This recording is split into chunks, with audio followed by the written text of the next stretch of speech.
Sejam bem-vindos ao 6º episódio do Papo de Pais, um podcast que a gente fala de negócios, de família e de dinheiro. E antes de apresentar nosso convidado especial de hoje, quero falar um pouquinho sobre a ConsultaNet, uma plataforma de consulta de crédito, onde você que está aí desse lado, que está com dificuldade de poder financiar sua casa, financiar seu carro e não sabe por que você está tendo a negativa dos bancos, é uma excelente solução para você, às vezes, ver se você tem alguma restrição de crédito. E se você é empresário e quer fazer uma consulta para o seu negócio, às vezes para contratar algum fornecedor e quer saber se tem algum protesto, se tem algum cheque em aberto, é uma plataforma excelente com milhões de dados de pessoas físicas e jurídicas espalhadas pelo Brasil de forma sempre atualizada. Quer conhecer um pouquinho mais sobre a ConsultaNet? É só você acessar o QR Code que está aparecendo na tela para você conhecer os serviços dela e bora para o nosso convidado de hoje. No episódio de hoje, falaremos dos desafios e da rotina de dois pais para criarem um filho. Eles são pais do Filipe e mostram toda a rotina de forma leve e descontraída nas redes sociais. Sejam muito bem-vindos, Tonani e Hélio, dois papais. Obrigado, Vini e Gabriel, pelo convite, Júnior e toda a equipe da Brasileira Digital. É um prazer estar aqui com vocês. Muito obrigado. A gente estava até conversando, a gente estava super motivado a conversar com vocês, porque a gente adorou a rede social de vocês e a forma leve como vocês trazem a questão da paternidade, né, na rede social, e a gente estava super motivado a fazer várias perguntas, né? Acho que muita gente que está ouvindo também quer fazer várias perguntas também. E bora lá, acho que o objetivo do nosso podcast, Papo de Pais, até você tinha perguntado antes por que é Papo de Pais, né? A gente teve essa ideia porque faz muito tempo que eu queria ter algum podcast, né? A princípio era para de fato ter mais uma ferramenta de divulgação do trabalho, né? Eu tenho meu Instagram, falo de finanças para famílias, né? @paisãoinvestidor. Falou de dinheiro é com esse aqui. Então vamos conversar depois. Vamos. E aí eu sempre quis fazer um podcast. E aí eu conheci o Vini no ano passado, no aniversário, né, de família, né? Era aniversário da minha sobrinha e, por acaso, o primo dele é marido da minha prima, então a gente acabou se conhecendo. E aí eles apresentaram a gente, falou, cara, começamos a falar de podcast, quero fazer um podcast falando de família, de paternidade. É algo que eu vejo que é um tabu na sociedade, não é explorado nas redes sociais por influenciadores, pelas famílias. A galera só posta a parte bonita, as fotinhas na Disney, mas não fala quais são os desafios, né, como gerar conexão com o seu filho, como que você pode ensinar seu filho sobre... não é só a parte de princípios, mas também de empreendedorismo, liderança.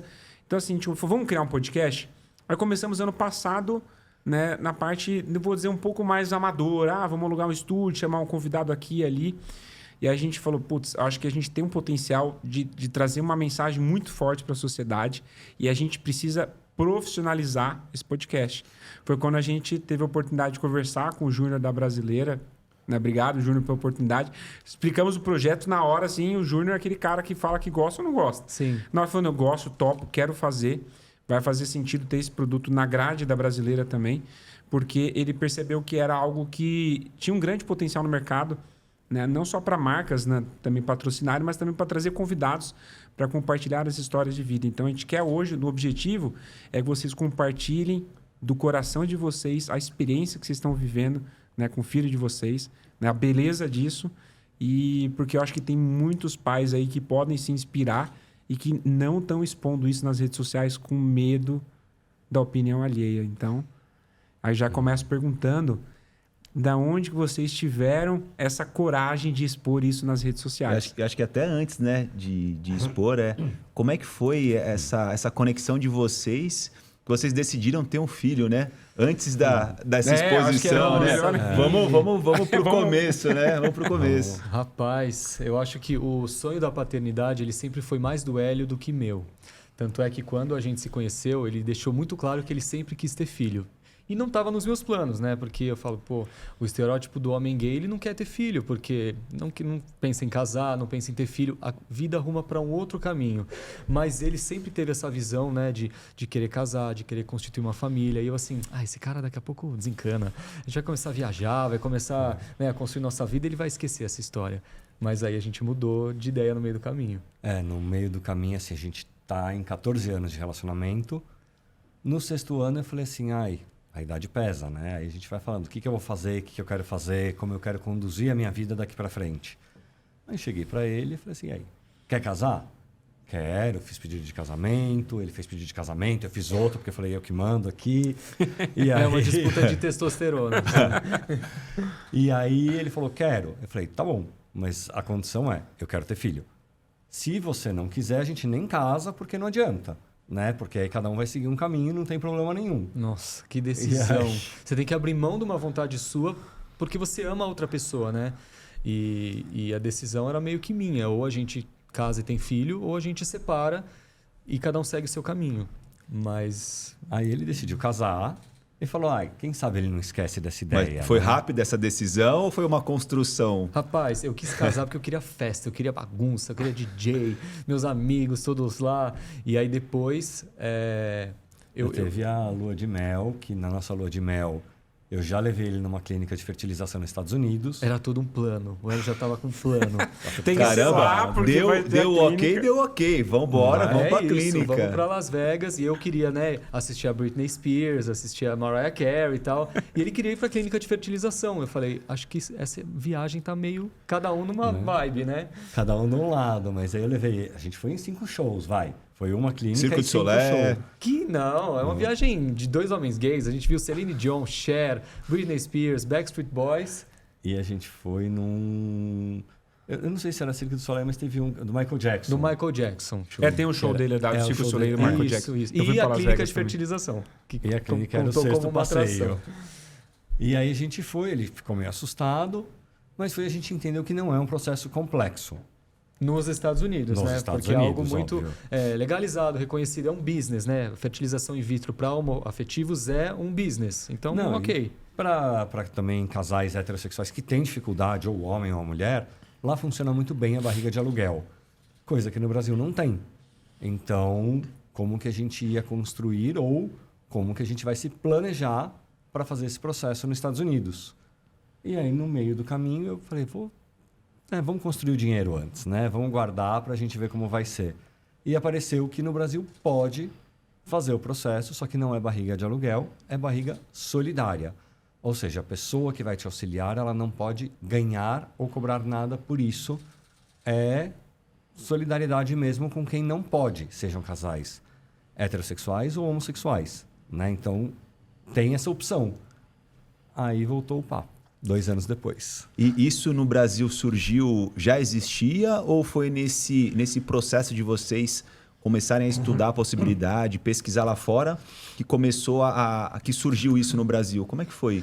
Então, a fertilização in vitro sempre foi um procedimento, né, amplamente divulgado, mas para homoafetivos isso acabou não tomando uma proporção porque as pessoas não se expunham na rede social, as pessoas com medo, né, de preconceito e tal, acabavam não se expondo, e nós acabamos seguindo um outro caminho, né? A gente quis realmente mostrar que isso é normal e fomos um dos primeiros casais no Brasil a tornar isso público, né? A fertilização in vitro em 2019, onde a gente começou com a nossa primeiro processo de fertilização in vitro. Até um momento não se falava muito sobre isso. Quando a gente começou a postar, mostrar nas redes sociais, isso começou a tomar uma outra proporção, inclusive empoderar outros casais que não sabiam que isso era possível. Então a sementinha foi lá nos Estados Unidos, aí vocês vieram para o Brasil, começaram a dar ali pesquisa, 2019. E 2019 foi uma tentativa ou já rolou? Como é que foi? Nossa. Ele chegou, a gente foi numa clínica, foi conhecer uma clínica. A gente não tinha muitas indicações, porque realmente não é muito divulgado. A gente conhecia uma ou outra. Escolhemos uma e fomos lá. Por indicação, chegamos lá, ele falou assim, não, então pera. Daqui 9 meses já tem uma criança? É o médico. Pelo amor de Deus, calma, eu não estou pronto para isso. Como assim? É muito rápido. Eu já achava que em 9 meses ia ter um bebê com a gente, né? Porque você pensa, é ciência, a mulher fica grávida, 9 meses, acabou. Eu não estava pronto para isso. Aí o médico explicou que não, a gente tem alguns processos e são mais demorados porque precisam de aprovações. Então tem uma parte burocrática enorme. Daí pelo menos uns 6 meses até você conseguir começar o processo. E aí quando a gente foi começar, veio a pandemia. Aí prorroga mais um pouco. Então a gente ficou num jogo, mas existe um processo complexo que a gente tem que passar, ou qualquer casal que queira ter filho com barriga solidária precisa passar a aprovação com CRM, documentação, você tem todos os exames que quem vai fazer a doação ou quem vai utilizar o esperma tem que ter, o óvulo, a pessoa a barriga solidária, que é a menina que vai gerar esse filho também. Então, assim, tem uma série de coisas no meio do caminho que você precisa se preparar para depois começar o processo. E aí, respondendo a pergunta que vocês fizeram no começo, né, como que os dois papais, né, o perfil de influenciadores tomou essa proporção? Porque quando a gente começou esse processo de fertilização, a gente não tinha muita informação. Não tinha modelos de casais que eram dois pais.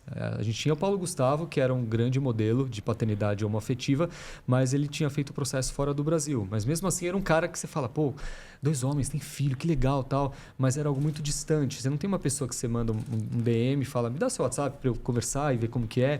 E aí a gente começou o Instagram para postar informações de coisas que a gente ia recebendo de informação, dos médicos, de pacientes. Então, a gente criou o blog dos dois papais para passar a informação adiante e tornar uma coisa mais conhecida para as pessoas. Então, a gente nem tinha o filho na época, a gente só falava sobre o procedimento de fertilização in vitro para gays.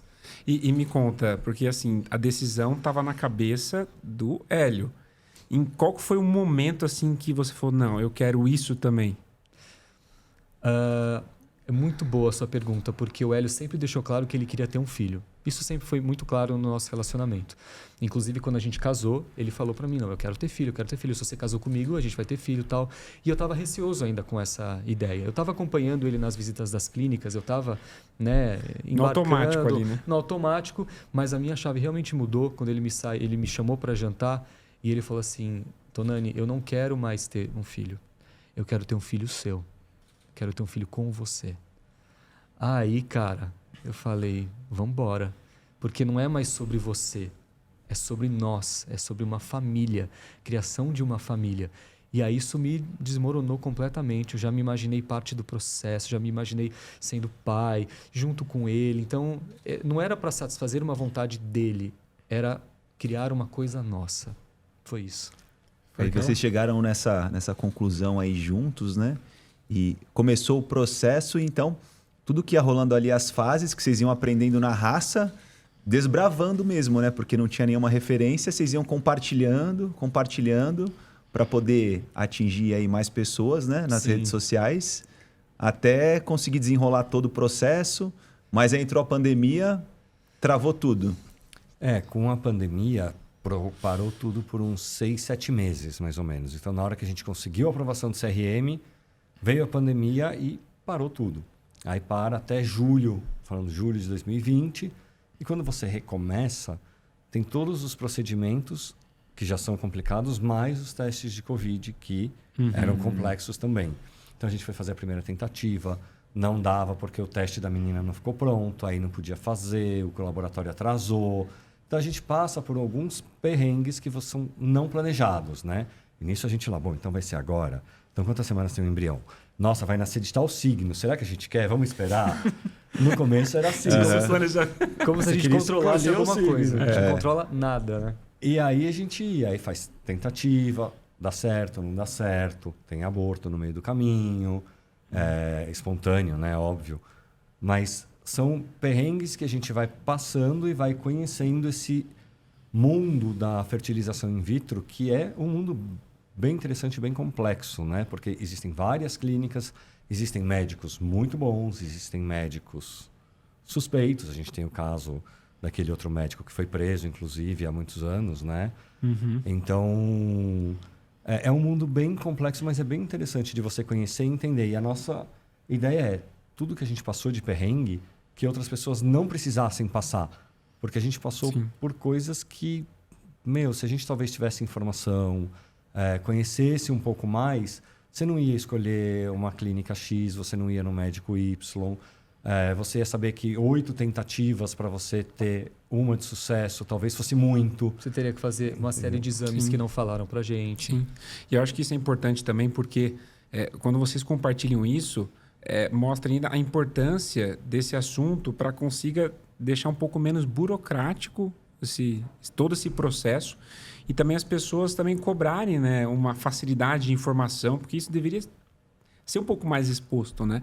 E as pessoas entenderem também quanto que custa tudo isso, porque vai um caminhão de dinheiro e as pessoas muitas vezes vão naquela questão do sonho e vendem carro, vendem imóveis, tudo. Mas foi o que aconteceu com a gente. E muitas vezes tem muitos profissionais que acabam não levando para o caminho. Às vezes ficam enrolando para poder trabalhar no sonho da pessoa. E você tem 2 caminhos também. Você tem o da fertilização, que é o oficial, que é o bacana, e tem gente que faz a fertilização caseira, que é o que dá mais problemas, porque você não tem uma legislação, você tem uma pessoa que dá o esperma para outra pessoa, colocar nela, e aí ela fica grávida. E isso gera uma série de problemas que as pessoas não sabem que gera e acham que isso é legal. Então existe ainda um submundo que rola muito forte por conta das pessoas não terem informação ou não saberem alguns caminhos que elas podem escolher, que às vezes pode ser um pouco mais caro, um pouco mais barato, você pode pegar uma clínica mais simples, uma clínica melhor, mas dá para fazer, entendeu? Você não precisa fazer tudo no submundo, porque existe e é perigoso. E hoje que nós somos pessoas públicas, né, a gente fala no nosso Instagram todas essas perguntas, né? Quanto que custa? Como que faz? Como que foi com vocês? Inclusive, a gente deu uma entrevista para a GQ Brasil no ano passado. A gente foi eleito os 2 papais da internet. Saiu uma matéria super legal. E eles perguntavam quanto que custa, quanto tempo demora. E se a gente está no papel de influenciar as pessoas, a gente tem que passar a informação adiante para que próximas pessoas já saibam o caminho das pedras. E o perfil começou justamente por causa disso. Então, quem entra hoje, né, você que está assistindo aí pela primeira vez, que deve estar entrando no nosso perfil, vê a nossa família, o nosso filho. Ah, que fofinho, que legal. Mas saiba que há 4 anos o nosso perfil era completamente diferente, né?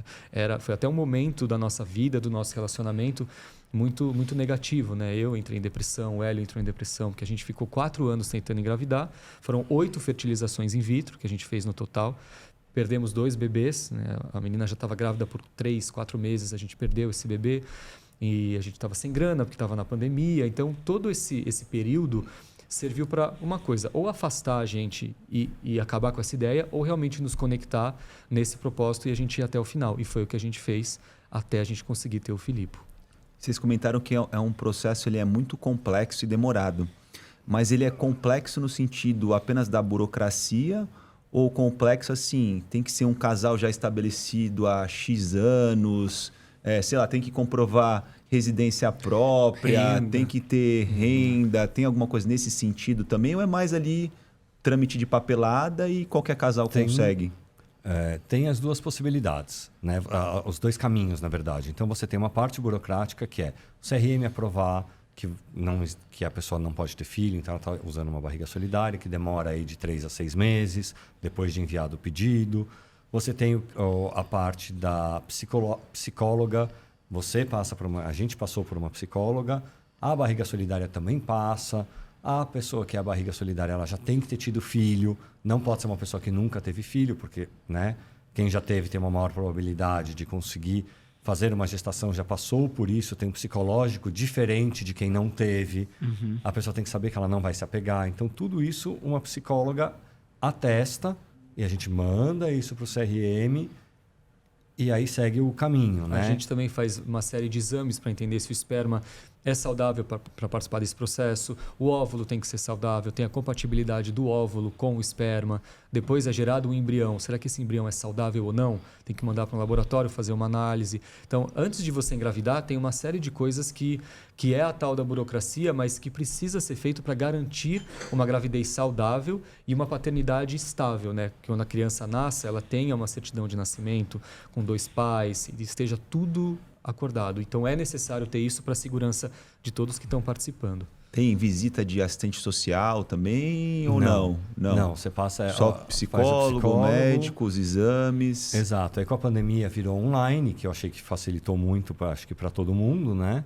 Mas a gente faz a consulta e os exames todos. Você vai no laboratório, você faz, você coleta. Aí quando forma o embrião, ou o próprio laboratório que você fez manda para o laboratório de embriologia. Eles pegam uma célula, fazem a avaliação se o óvulo é saudável ou não. Porque, claro, com o custo todo da tentativa, você pode falar, não quero fazer o teste e vamos colocar. Mas você tem possibilidade de ter embriões que são saudáveis e embriões, eu não vou falar que não são saudáveis, mas são embriões que não vão vingar.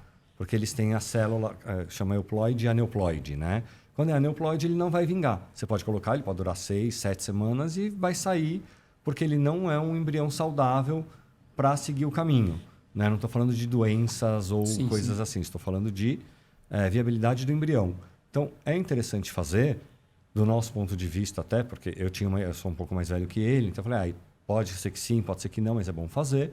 Até para a gente não ficar gastando tanto dinheiro colocando um embrião que pode não ser saudável, que não vai vingar, acabou. Aí você fica frustrado, entendeu? Então, todas as vezes que a gente fez foram com embriões testados e aprovados, vamos lá, foram aprovados pelo laboratório. Mas, gente, você que está assistindo aí, não desanima não, tá? Essa parte Boa. é necessária, como eu falei, para garantir uma paternidade, uma gestação saudável e não desanima não, porque no final dá certo, como a gente E conseguiu. o custo não é tão alto assim, comparado com todo o processo, o custo não é um custo elevado, dependendo da quantidade de embriões que forem gerados, então dá para fazer, dá para seguir de uma forma bem tranquila. E até uma pergunta, se for da barriga solidária, mas essa mãe, né, que está gerando, por exemplo, tudo mais, ela não recebe nenhuma ajuda, por exemplo, do governo e tudo mais para poder fazer a geração? Antes da gente continuar, só para eu fazer uma observação, essa mulher não é mãe, ela é barriga solidária. Sim, e quando a gente fala mãe, a gente põe uma carga emocional de relação filho e mulher. Então ela é apenas uma gestação, é uma barriga solidária. E eu me perdi na pergunta. Não, se, por exemplo, ela tem alguma ajuda do governo para poder gerar? Não. Na verdade, não. Ela faz por vontade de ajudar ao próximo mesmo. Existem muitas pessoas que têm essa vontade. A única ajuda que ela recebe depois que ela teve o parto, ela tem lá 15 dias, 30 dias, se eu não me engano, que ela pode tirar de licença para ficar em casa, vamos dizer. Então, essa é uma ajuda, entre aspas, porque ela também não vai ficar com a criança. Então, ela não precisa 3 meses. Não é licença maternidade porque ela não é mãe, né? É isso Exato. mesmo, Então, ela entendi. também não recebe, né? Então, esse é um ponto importante. É uma ajuda mesmo e a gente não pode, de forma alguma, falar, não, então, peraí, eu vou te dar aqui uma ajuda mensal, não, eu vou te pagar isso, eu vou te pagar... Não pode. Pela lei brasileira, é estritamente proibido. O que é uma coisa muito ruim, de certa forma, porque a pessoa tem que ser muito legal para fazer isso. Não existem tantas pessoas legais que queiram ajudar. Então, gera uma certa dificuldade das pessoas terem conexões com pessoas assim, porque são pessoas do seu entorno, né? Você não pode falar, peguei uma pessoa do além, né? Uma pessoa que está envolvida com você, de certa forma. Você tem que conhecer essa pessoa e confiar que ela vai fazer essa gestação da melhor forma possível. Então, isso é uma discussão que a gente tem muito, que, puxa, podia melhorar, a gente podia liberar algumas coisas, podia não, mas dependendo do governo que está, dependendo de quem está tomando as decisões, também varia muito nesse aspecto. Se fosse um pouco mais, entre aspas, não é legalizado, mas assim, como você disse, se fosse um pouco mais facilitado, será que não teria menos o submundo? É isso que a gente fala. Inclusive, para você ver como a sociedade não está pronta para famílias como as nossas, né, de 2 pais. Quando o Filipe nasceu, você falou de auxílio maternidade, né?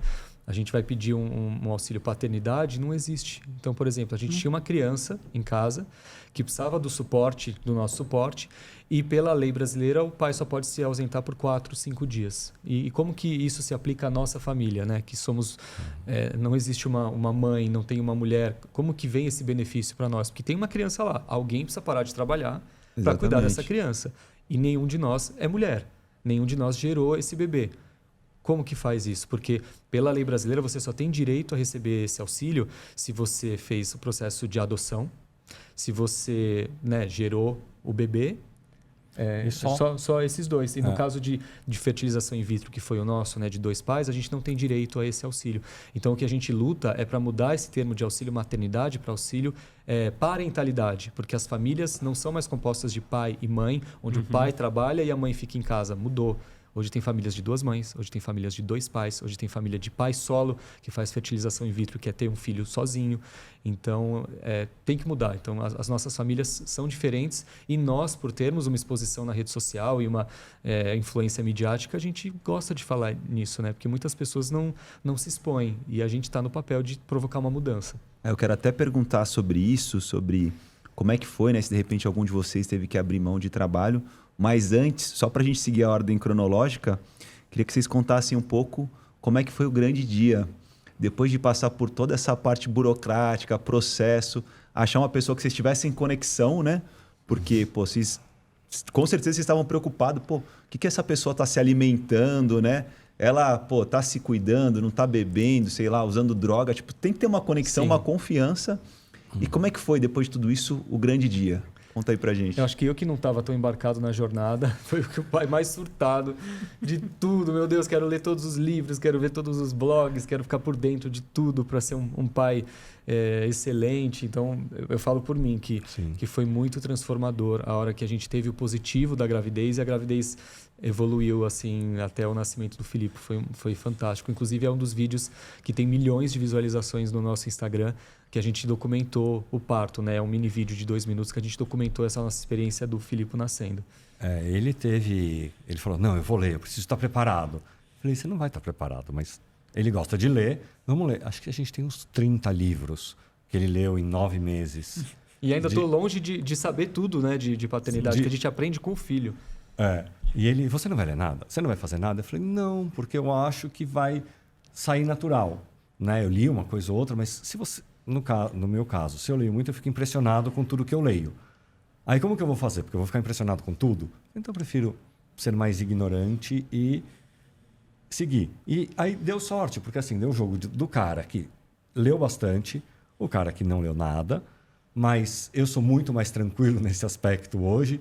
Ai, bateu a cabeça. Ah, tá bom, caiu no chão, bateu a cabeça, tá tudo bem, é só levantar, conversar com a criança um pouquinho e ela vai chorar, parou e acabou. Ele... Caiu, bateu a cabeça, meu Deus do céu, vamos pro médico. Eu li no livro tal, no capítulo tal, que se isso acontece, eu tenho que fazer. Tem que esperar 2 horas, não pode deixar dormir, porque senão tem tal sequela. E passa a lavanda no pé e assopra. Brincadeira. Gente, não pude sair de casa 3 meses. Porque não pode, porque o Filipe não pode ter contato com ninguém. É uma unidade, gente. Não sei o quê, não sei qual... Calma. Nem pode beijar a mãozinha, nem nada, não pode nem beijar o rostinho. Não pode chegar ninguém perto. Tem gente que fala pra mim hoje ainda, já posso chegar perto do Filipe? Eu sou um pai bem leão. Assim. Eu vi um post que vocês fizeram aí nesse sentido, né? Posso chegar perto? Posso pegar? Mas, gente, é assim. E aí, quando a gente postou o Filipe nas redes sociais, que a gente falava muito sobre o procedimento e tal, aí que virou uma chave no nosso perfil, que as pessoas começaram a ver a gente como família. Aí o perfil cresceu, assim, 100 mil seguidores em 2 dias, porque teve uma exposição de mídia muito grande. E hoje a gente posta realmente o nosso dia a dia, né? 2 homens criando um bebê, coisas engraçadas, coisas com conteúdo. Então, mudou muito a nossa visão de paternidade a hora que o Filipe nasceu. Que dia que ele nasceu? 6 de janeiro de 23. Caraca, legal. Comecinho do ano. Que signo que é? Ele é Capricórnio. Atendeu as expectativas de signo? Cara, bem do jeito que vier. Estou feliz Que você falou antes, né? No começo, qual signo e tal. Ele queria que fosse Áries. Eu falei, cara, pode ser o que quiser. Vem com saúde que tá maravilhoso. Mas esses 3 primeiros meses aí que precisa de muito mais cuidado, alguém teve que abrir mão de profissão? Como o é que Hélio foi? ficou mais em casa durante esse período. Home office e tal. Como eu sou financeiro, então é teoricamente mais fácil, porque meu horário de trabalho é o trabalho mais horário de banco, vamos dizer assim, né? Ou de empresas. Então eu consegui ficar mais tempo em casa. Durante 3 meses eu acho que eu fui muito pouco para o escritório. Fiquei mais em casa, a gente teve ajuda também. A gente teve uma enfermeira maravilhosa que ajudou a gente. Uma senhorinha de 83 anos. Caramba! Mas certinha, regradinha, do jeito que eu gosto. Ela não deixava nem encostar no meu filho. Metódica. Não deixava nem encostar no Filipe. Não é assim que faz. Eu falei, mas eu sou o pai da criança. Não, mas não é assim que faz, que não sei o quê. Eu falei, tá bom, faz aí. Então, eu fiquei bastante em casa porque eu achei que era importante. Ele estava no momento que ele também estava com muito show vendido, que ele também canta, dança, sapateia. A gente achou todo fim de semana. E aí eu falei, bom, alguém tem que ceder, né? Não dá pra gente largar. A gente não teve um filho para largar assim direto. Então, eu fiquei em casa, fiquei com ele, cuidei. Ele também cuidou, né? Mas estou dizendo assim, no dia a dia, no grosso do horário do trabalho, estava eu lá ajudando, cuidando. E é uma delícia, porque apesar do bebê dormir muito nessa fase, é tão gostoso você ver aquele negocinho desse tamanho, assim. E o cheiro de bebê, né? Uma delícia. A gente está vivendo uma fase muito gostosa agora, assim, da nossa vida, sem esquecer de tudo que a gente passou, né? Não, imagina, e agora tá com 1 ano e pouquinho, né? 1 ano e 2. 1 ano e 2, deve ser aquela fase que tá andando para cima e para baixo e não para, né? Nossa, e a gente posta e o pessoal interage, as Dindas, beijo Dindas, que são as madrinhas virtuais do Filipe. Né? A gente leva muita bronca também, porque a gente posta vídeo e tem coisas que realmente... A gente às vezes não sabe, a gente vê e joga a criança pro alto, porque ele dá risada, ele gosta, mas não pode. Aí as mães falam, não joga, porque não sei o quê, da síndrome do pescoço. Mas isso é coisa de mãe, eu sempre joguei. O legal é o pai jogar, pô, é sempre coisa de mãe reclamar, né? Cara, A gente tem uma interação muito grande e as pessoas dão conselhos. A gente pode escutar, pode não escutar, mas a gente ouve todos porque a gente fala, é importante também você entender o ponto de vista da outra pessoa que está te passando, olha, faz assim que é melhor, não, faz assado, a gente tira a dúvida, aí o que a gente faz agora? E as pessoas respondem, isso é bem bacana. Aí a gente teve o nosso chá revelação, que a gente expôs também, a gente não sabia se era menino ou se era menina, o nome, que isso criou, assim, a maior polêmica do nosso Instagram foi isso, porque onde já se viu 2 homens gays falando de chá revelação, de menino, menina. Então, assim, a gente às vezes, né, escorrega um pouco, comete alguns erros e tal, mas no final das contas, a gente faz o que dá vontade para deixar a gente feliz, sem motivo de atacar ninguém. Mas isso gerou uma certa polêmica na rede social. E como que foi lidar com isso? Na época, tudo agora já passou. Passou. Mas e na época, como que foi? Eu acho que assim, é muito tranquilo. Pelo fato da gente ser homem gay, né? A gente tem que lidar com o fato da rejeição desde pequeno, né? Com preconceito e tal. Então é mais você não alimentar esse sentimento do que você ficar respondendo e se colocando no trabalho de dar satisfação. A gente se colocou no trabalho de não dar satisfação porque é a nossa vida, é a nossa história e naquele momento fez sentido para nós. Se a gente faria de novo ou não, talvez a gente pensaria, mas naquele momento fez sentido e a gente não alimentou. Sim. O que eu acho importante, eu acho assim, tem muita gente que gosta de fazer o chá revelação, tem gente que é contra, mas a gente tem que entender qual é o momento daquele casal, daquela família, com quem que eles querem compartilhar, entendeu? E eu acho que assim, vou falar por 90% dos casais, independente, se é menino ou se é menina, tanto faz.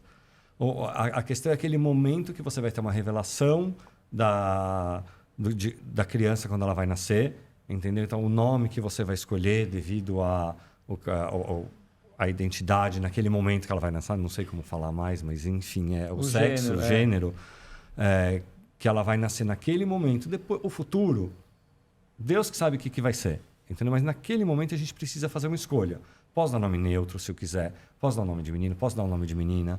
A gente pode fazer o que a gente quiser, mas a gente queria, naquele momento, compartilhar com as nossas famílias e amigos que estavam com a gente, acompanhando a saga, falar, puta, deu certo e agora nós vamos comemorar o que deu certo. Vamos beber, vamos comer. É motivo para juntar e se divertir. Aí seria a festa que você queria. É, a festa. E a gente fez uma super festa. O chá revelação teve umas bolas automáticas que desciam e mudavam de cor e subiam.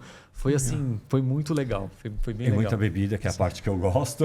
Gente, tem então que a gente celebrar. comemorou com todo mundo que era importante pra gente naquele momento da nossa vida, que acompanhou com a gente tudo isso. Então, se é brega, não é brega, se é legal, não é legal, independe. Para nós, naquele momento, fazia muito sentido comemorar com aquelas pessoas que estavam com a gente lá. Então, acho que isso que a gente tem que ter a amplitude de visão. O pessoal comemorou, ficou brava, postou vídeo na internet. Bom, cada um é cada um.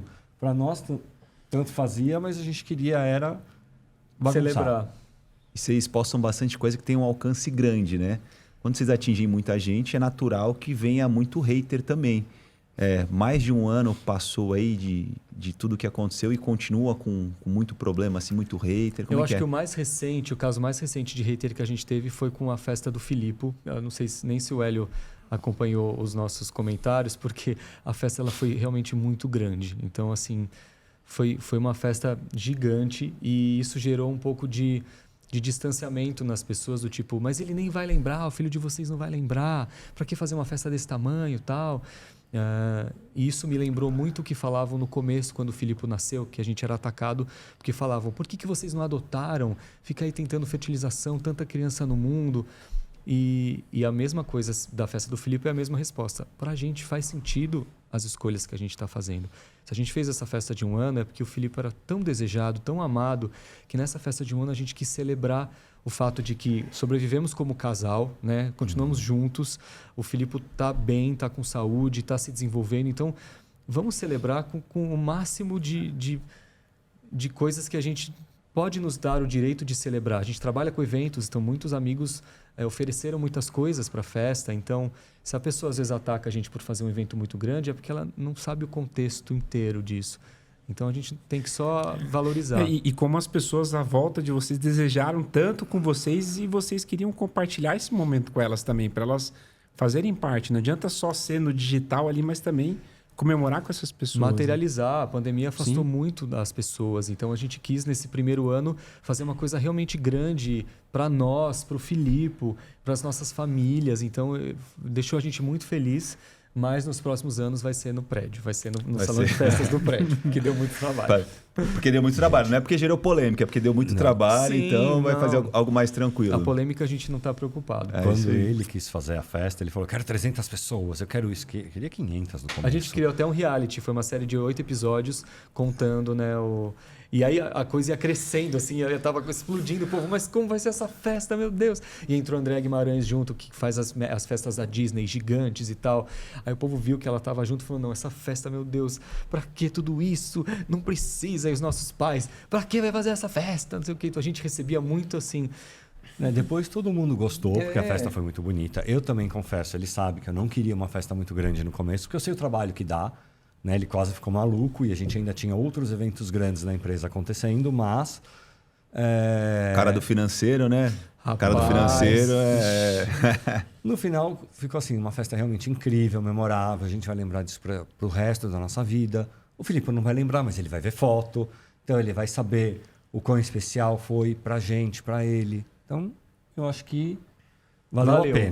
Valeu. É o que a gente queria fazer. E até falando de momento memorável, como que agora relembra um pouco da situação do dia que ele nasceu? O que mudou na cabeça de vocês quando vocês viram ele a primeira vez, seguraram? O que mudou antes e depois?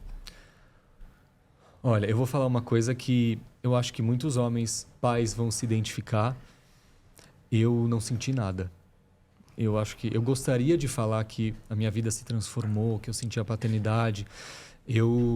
A minha vida não mudou quando o meu filho nasceu. Eu estava vivendo muito no automático porque eu tive tantas perdas, tantos abortos no meio do processo que para mim aquilo não parecia real. Então, inclusive nos primeiros meses e tal, eu cuidava do meu filho de uma forma muito automática. Eu não me conectava tanto com ele porque eu tinha medo de que se eu perdesse ele de alguma forma, eu não ia sofrer tanto quanto eu sofri das outras vezes. É uma coisa que eu nunca falei em nenhuma entrevista. Inclusive, eu demorei, assim, acho que uns 7, 8 meses para me conectar com o meu filho. Demorou muito tempo para eu entender que aquilo realmente era real, que era parte de mim, até porque não tinha uma mulher grávida em casa. Eu não conseguia acompanhar isso tão próximo, uma barriga crescendo, falar na barriga, né, cantar música. Eu não tive isso. Então, a conexão com meu filho demorou muito tempo e eu achava que eu tinha algum tipo de problema por não amá-lo da forma que todos os pais falam, né? Quando nasce, que transformou a paternidade. Não, eu não senti nada. Mas não posso falar sobre hoje, porque hoje eu completamente ia perguntar diferente. sobre hoje. Hoje eu sou enlouquecido pelo meu filho, eu não consigo ficar um dia sem ver, sem cheirar, sem jogar ele pra cima, sem abraçar. E eu falo, Hélio, eu vou beijar, eu vou abraçar. Filipe, eu vou As te gindas beijar. não deixam. As gindas não deixam. Não, e eu falo, Filipe, eu vou te beijar muito, porque quando você for adolescente, você vai falar, sai daqui, pai, não me beija. Então eu já beijo muito porque eu sou apaixonado por ele.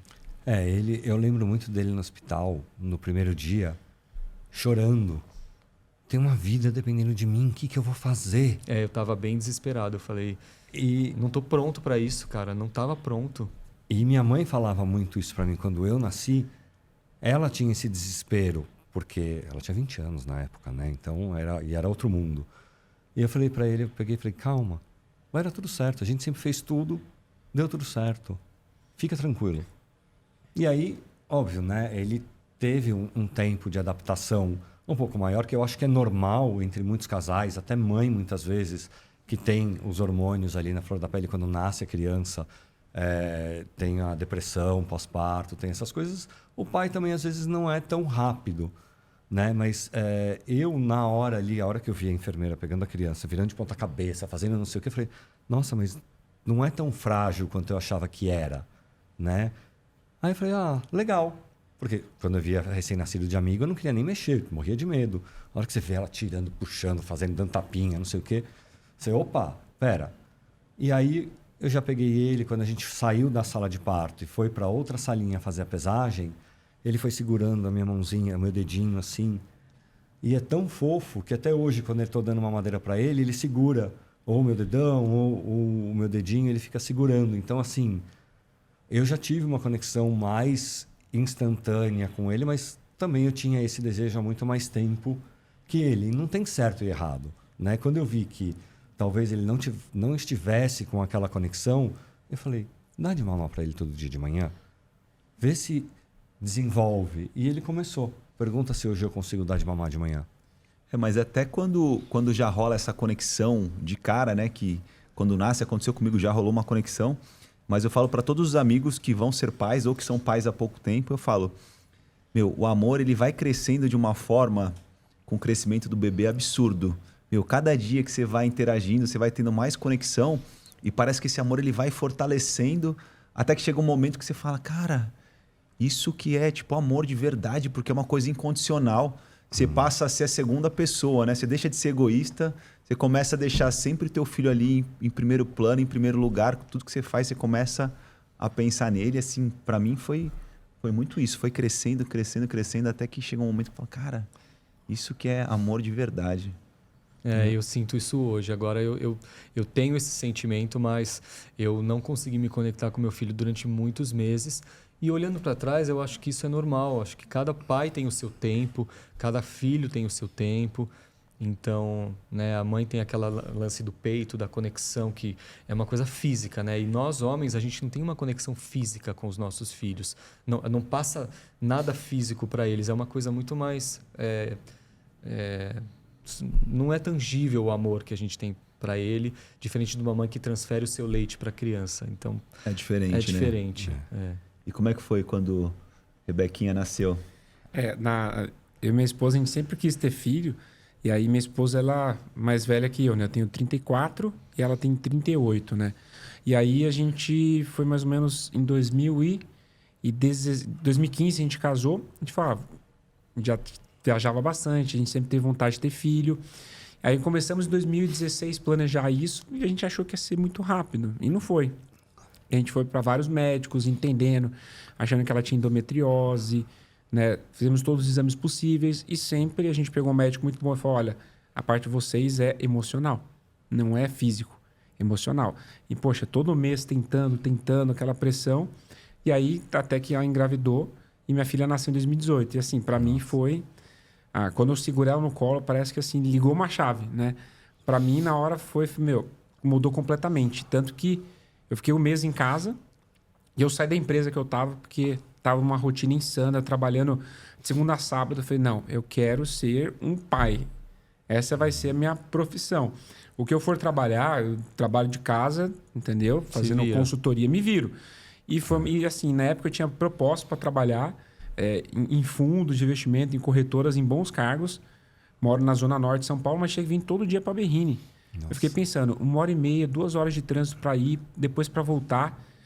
Eu vou estar longe ali, mas vou ganhar dinheiro e tudo mais. Mas, poxa, já não era mais tão importante. Então, na época, eu decidi, né, ficar em casa, estar perto da criação, foi a maior decisão. Até hoje, minha esposa até fala um pouquinho, poxa, se tivesse aceitado, a gente estaria super bem financeiramente, mas eu consigo levar ela na escola, consigo buscar na escola, tomo sorvete com ela durante o dia.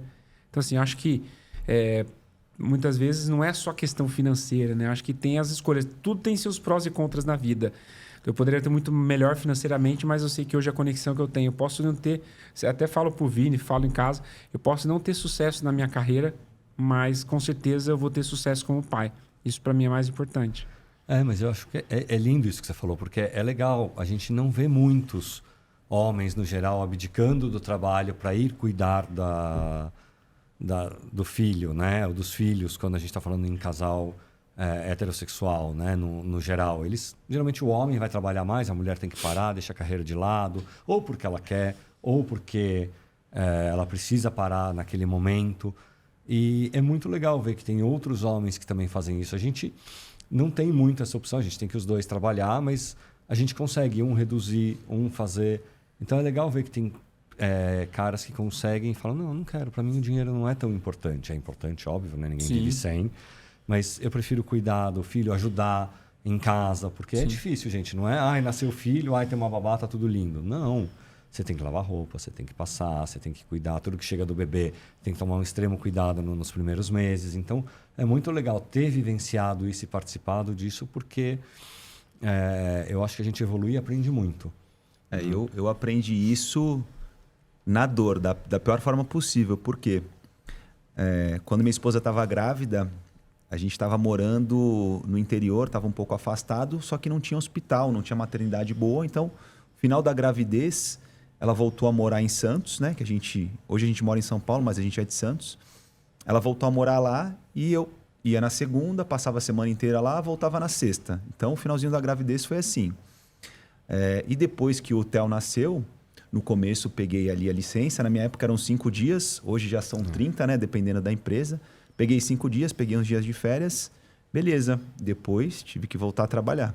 Então eu ia na segunda, voltava na sexta. Nossa. E depois de, acho que 2, 3 semanas, não lembro quanto tempo, um dia eu voltei para casa numa sexta-feira. Eu sempre conto essa história e me emociona bastante. Voltei para casa, fui pegar ele no colo e assim, ele não queria vir comigo de jeito nenhum. Como se falasse, cara, quem é você? Se ficar fora a semana inteira e agora você quer, tipo, quer carinho, quer me dar carinho, sabe? Tipo, e aquilo doeu tanto que eu falei para minha esposa, ó, a partir de hoje, se eu precisar trabalhar longe, enfim, ficar distante, a gente vai todo mundo, vai a família inteira, porque não quero passar isso, não quero criar meu filho assim. Então, aprendi na dor, foi difícil, me machucou muito e hoje a gente sempre muda junto, então a gente já morou em Brasília, morou no interior, depois voltou para Santos, hoje a gente mora em São Paulo e a gente... Até fala da escola do seu filho, que é a primeira vez que ele teve mais de 2 anos na escola, não foi agora? Esse ano foi a primeira vez que ele estudou 2 anos na mesma escola, porque a gente mudava muito. Foi um pouco ruim para ele, de certa forma, porque acabava não criando vínculo com os amiguinhos, né? Mas, por outro lado, foi bom porque ele aprendeu a se comunicar, se adaptar. Então, todo lugar que ele chega, ele já vai, faz amizade, troca ideia. Então, de certa forma, foi bom. E o melhor de tudo foi a família, ficar junto, a família unida, que acho que isso não tem preço, né? Eu acho que a família é algo muito importante na vida de um casal, independente da sua sexualidade. E a gente tem muita sorte das nossas famílias nos aceitarem como homossexual, elas se darem bem, as nossas mães se dão bem, os nossos pais se dão bem, porque é muito importante você ter uma referência de família saudável para você poder criar uma família saudável, né?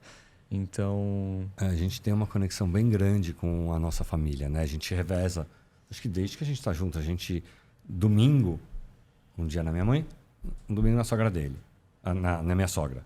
Minha mãe, minha sogra. Então a gente reveza muito para encontrar sempre, para estar sempre junto. Agora que teve filho, então, já Aí briga, agora elas brigam. porque agora quer toda semana, porque não tem muito como. Elas têm saudades, né? Enquanto ele não estava na escolinha, eu passava a terça na minha mãe e a minha sogra buscava ele de quarta-feira para ficar com ele. Aí agora na escolinha não tem mais. Então, assim, a gente está se adaptando. É uma adaptação nossa também muito grande. E né? a adaptação das escolas, né? Por entender que existe uma família diferente lá. Então, as escolas já não estão mais fazendo Dia das Mães, Dia dos Pais, tem Dia da Família. E não para nos incluir, e sim para criar uma nova sociedade de crianças que saibam que existem novas configurações familiares. Que a gente fica reforçando aquele estereótipo de pai, mãe, nós não vamos nos sentir incluídos, assim como outras famílias que estão surgindo. Então, já tem Dia da Família. Não sei se no colégio do seu filho já tem, do Theo, da Rebeca, não sei se tem, mas está tendo um movimento de incluir as pessoas que são diferentes. O que eu acho legal do Dia da Família, eu acho que pode ter Dia do Pai, Dia da Mãe, faz parte do processo de todo mundo, mas o Dia da Família é legal para aquela criança que tem 2 pais, 2 mães, tem uma avó, tem só um tio, tem só uma família adotiva e, enfim, né? Você tem os seus laços ali. Então, abrange mais pessoas do que só o Dia do Pai e o Dia da Mãe. Você pode também ter o Dia da Família, que é aquela criança que tem configurações diferentes, né? Porque tem criança que não tem pai nem mãe. Tem o tio, vai ter a tia, vai ter a avó que cuida, o avô. Então, a gente tem que entender que hoje tem... não é que tem, sempre teve. O que acontece é ele escondido, ou as pessoas não falavam disso, né? A criança que foi cuidada pelo avô nunca falava, minha avó expunha na internet. Hoje a gente tem essa informação, então a gente tem que adaptar para trazer essa nova realidade que existia para o que a gente tem. Como é que é a rotina de vocês hoje? Agora o Filipe com 1 ano e 2 meses, acordaram lá, tomaram café da manhã, levam ele para a escola, como é que é essa rotina? Nossa, a nossa rotina é muito insana porque a gente trabalha com eventos, né? Então... A gente da Showtime, a gente faz The Town, a gente produziu o Baile da Vogue, a gente faz Rock in Rio. Então, o nosso final de semana é onde está mais intenso do que o dia de semana. Então, a nossa rotina, a gente se divide muito, né? Para levar na escolinha, para buscar na escolinha. Embora a gente é empresário, a gente tem uma liberdade maior. Os clientes querem sempre que a gente esteja nos eventos. E a gente tem evento todos os dias, de segunda a segunda. Evento corporativo durante a semana e os casamentos, festa de 15 anos no final de semana. Então, a gente sempre tenta se dividir, mas nessa fase da nossa vida, a gente está dizendo muito não para compromissos sociais, para compromissos corporativos, porque o período que a gente está agora é de conexão com o nosso filho. Então, a gente precisa falar não muitas vezes para receber uma coisa que a gente vai perder, o tempo, né? A gente não tem tempo de pausar o nosso filho. A gente não consegue parar o filho. Ele está indo aí. Ou você aproveita esse momento com ele ou passou. E a gente não quer perder esses momentos com ele. Acabou de aprender a andar, né? Imagina perder esse Nossa. momento de começar a falar, correr, então... No tempo Exato. não volta. E é assim, é uma adaptação, é o que eu falei, é uma adaptação nossa. Então, ele entra às 10 da manhã, sai às 6h45. Então, nas semanas de adaptação, que era 1 hora, 2 horas, 3 horas, a gente quase enlouqueceu, porque tem que ficar junto, ele tem que se adaptar. A nossa sorte, ele é extremamente sociável, então ele se adaptou muito rápido. Mesmo com o carnaval no meio, né, que corta dias ali, ele teve uma adaptação fácil, mas a gente acorda de manhã cedinho, fica com ele... Dá de mamar na mamadeira. Dá de mamar, brinca com ele. Aí a babá fica um pouquinho também, porque senão, né, tem os filmes da babá com a gente com a babá, né, rola um filminho ali básico. Volta, brinca com a gente, aí um de nós leva. Passa o dia na escolinha, a gente recebe todas as notificações, tudo que está acontecendo, o que comeu, o que não comeu, se dormiu, se não dormiu, se está bem, se não está bem. Então a gente recebe direto online hoje, muito legal esse esquema, foto, tudo. E aí, no fim do dia, vai e busca. Buscou ele, aí dependendo do dia, a gente vai para casa. Vai para vovó. Vai para vovó, brinca, mas ele chega esgotado, né? Porque é muita informação, ele é muito pequenininho, ele é o caçulinha ali da escola, ele é o mais novo, 1 ano e 2 meses, né? E todo mundo gosta muito dele e brinca muito com ele, então ele chega acabado, mas ainda assim, quando ele vê a gente, ele tem pique, ele brinca 40 minutos, 1 hora, aí depois ele senta, começa a chorar um pouquinho, a gente já entende que está cansado, banho, mamadeira...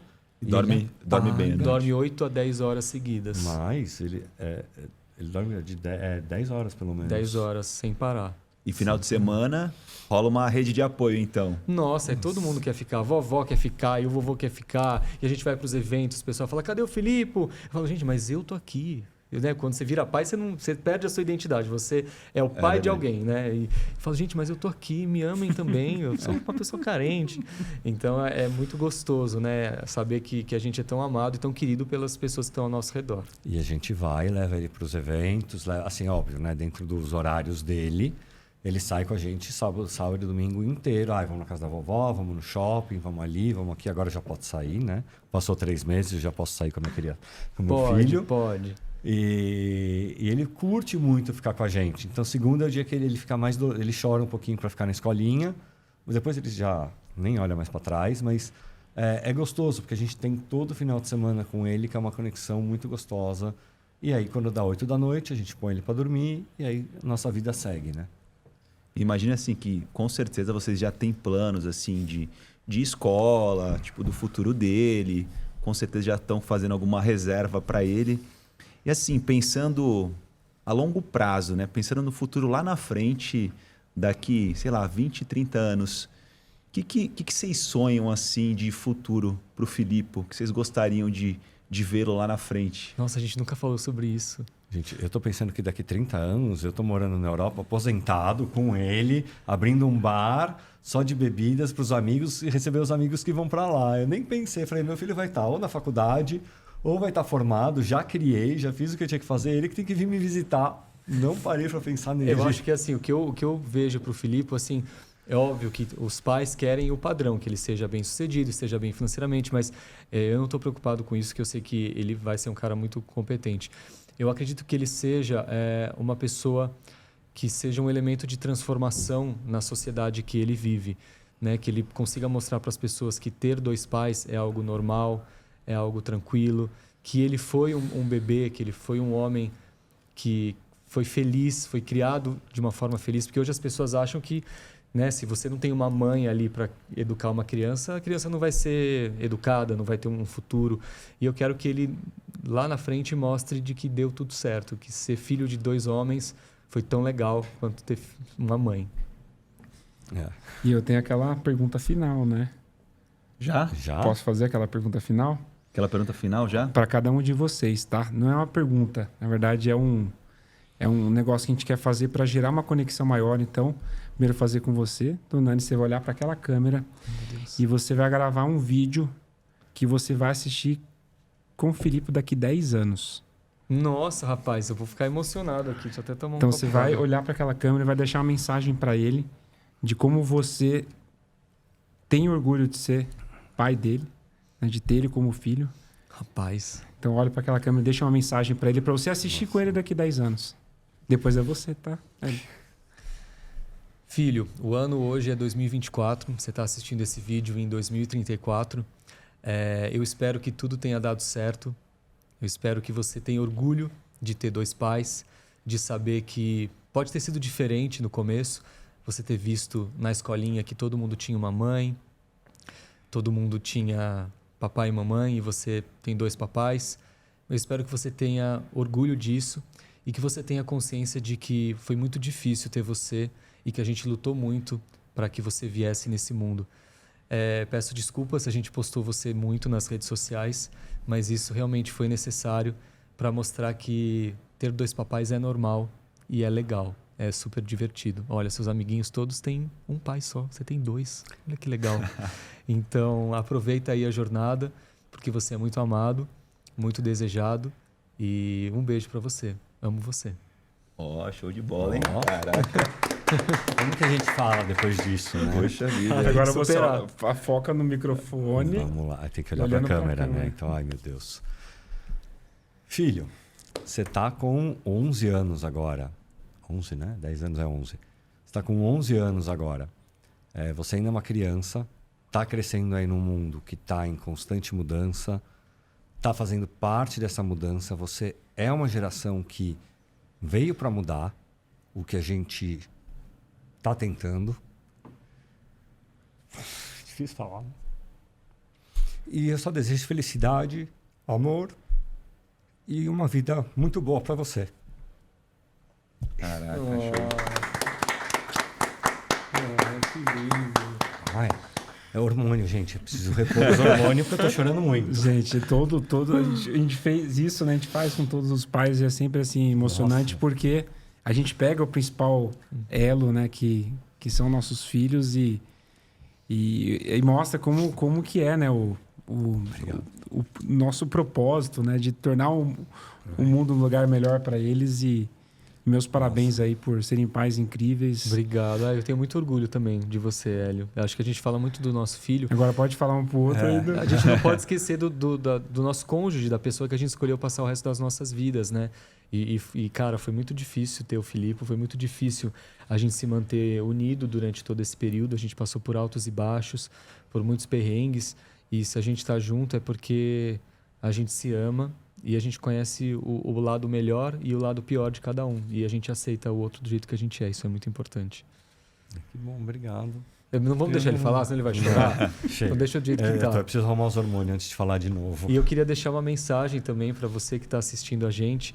Se esse é o seu primeiro contato com uma família de 2 papais, dá uma olhada nas nossas redes sociais, @número 2 papais, para você ver como é legal o dia a dia de 2 homens criando um bebê. E se você é gay ou se você é lésbica e nunca achava que você poderia criar uma família, saiba que isso é possível sim.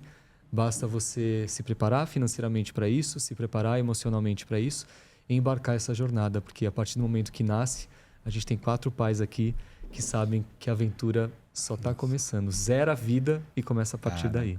Show de bola, hein? Pô, quero parabenizar vocês, primeiro pela história, pela jornada, que é fantástica, e segundo pela coragem de estar compartilhando toda essa história desde lá do comecinho para ajudar, né, quem realmente quer ser pai, quer ser mãe, independente do que quiser, quer gerar ali, quer ter esse amor, esse carinho. Então, obrigado por compartilhar, obrigado por aceitar vir e trocar essa ideia com a gente. Tenho certeza absoluta que foi muito enriquecedor para muita gente Quem assistir vai se amarrar. Para nós, principalmente, foi. E pra gente também, né? Assim, como evolução de ser humano, de entendimento, de estar próximo de vocês. E dessa forma leve e alegre que vocês contam. Então, obrigado pela presença. Obrigado, A galera. gente agradece Obrigado. também. E, assim, acho que falta palavras agora, assim. Eu gostei bastante, assim, da história de vocês. Tenho certeza que, né, lá na frente, o Felipe vai ter muito orgulho de vocês. Já tem, só não consegue expressar muito, né? Só com amor. Tenho certeza que estão fazendo um trabalho maravilhoso aí, podendo ajudar e abrir a mente de muita gente, né? De que o mundo está mudando. E principalmente para aquele casal que acha que era impossível ter, muitas vezes é algo possível sim, basta querer se inspirar em outras pessoas.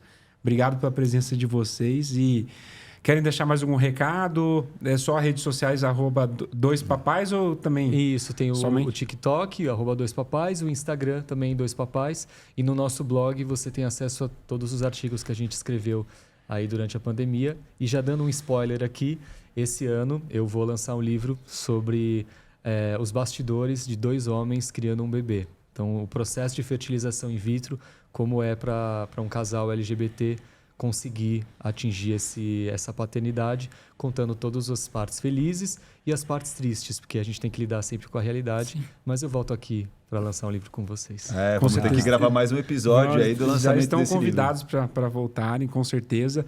E obrigado a todos que estão assistindo. Não se esqueçam de se inscrever nas nossas redes sociais, @papodepaz.podcast. No nosso Instagram, a gente tem que fazer o nosso TikTok ainda, né? O YouTube também, a gente vai lançar esse vídeo em breve, daqui a algumas semanas. Porque você já está assistindo, já foi lançado, né? Obrigado. Me sigam nas redes sociais, @paizãoinvestidor, que eu falo de finanças para pais, para famílias. Então, meu objetivo é ajudar as famílias a terem uma vida financeira mais saudável, para conquistar todos os sonhos e objetivos que nós desejamos para os nossos filhos. E isso está baseado em saber dominar o nosso dinheiro, que é algo negligenciado na sociedade. Filipe, dê muito valor para esses dois aqui, porque são 2 caras fantásticos, viu? Olha lá, hein? Pessoal, me segue lá também nas redes sociais, @Vinitel. Lá eu falo bastante de liderança, família. Estou sempre postando ali com o meu filho também, tudo que rola. Então, podem acompanhar lá. E obrigado à equipe de produção, a Bruna, o Thiago, o Lucas, aí sempre ajudando a gente. Boa noite a todos, um abraço, fiquem com Deus e nos vemos em breve, hein? Tchau, pessoal. Obrigado. Valeu.